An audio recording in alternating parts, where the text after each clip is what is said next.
ದಕ್ಷತೆ ನ್ಯೂಸ್ಗೆ ಸ್ವಾಗತ. ನಾನು ಶಶಿಕಾಂತ್ ತೀರ್ದಾಳ್. ಜಮಖಂಡಿ ನಗರದ ದಾನಮ್ಮ ಬಡಾವಣೆ ದೇವಸ್ಥಾನ ಬಳಿ ವ್ಯಕ್ತಿಯವರನ್ನು ಮನೆಯಲ್ಲಿ ನೇಣು ಬಿಗಿದುಕೊಂಡು ಆತ್ಮಹತ್ಯೆ ಮಾಡಿಕೊಂಡಿರುವ ದಾರುಣ ಘಟನೆ ಜರುಗಿದೆ. ಜಮಖಂಡಿ ನಗರದ ಭಗವಾನ್ ಪ್ರಕಾಶ್ ತೇಲಿ 40 ವರ್ಷದ ವ್ಯಕ್ತಿ ಮನೆಯಲ್ಲಿ ನೇಣು ಬಿಗಿದುಕೊಂಡು ಆತ್ಮಹತ್ಯೆಗೆ ಶರಣಾದ ವ್ಯಕ್ತಿಯಾಗಿದ್ದಾನೆ.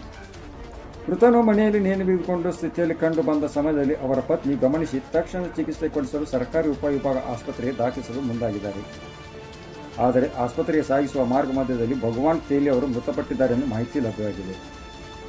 ಇನ್ನು ಘಟನೆ ಬೆಳಕಿಗೆ ಬರುತ್ತಿದ್ದಂತೆ ಶಹರ್ ಪೊಲೀಸ್ ಠಾಣೆ ಎಎಸ್ಐ ಎಸ್ಎಸ್ ಆದರಿಗೆ ಹಾಗೂ ಪೊಲೀಸ್ ಸಿಬ್ಬಂದಿ ಅಜಿತ್ ದಾಶಾ ಸ್ಥಳಕ್ಕೆ ಭೇಟಿ ನೀಡಿ ಪರಿಶೀಲನೆ ನಡೆಸಿದ್ದಾರೆ. ಇನ್ನು ಆತ್ಮಹತ್ಯೆಗೆ ಶರಣಾದ ವ್ಯಕ್ತಿಯ ಬಗ್ಗೆ ನಿಖರವಾದ ಮಾಹಿತಿ ತಿಳಿದು ಬಂದಿರುವುದಿಲ್ಲ. ಪೊಲೀಸರು ತನಿಖೆಯನ್ನು ಮಾತ್ರ ಮುಂದುವರಿಸಿದ್ದಾರೆ.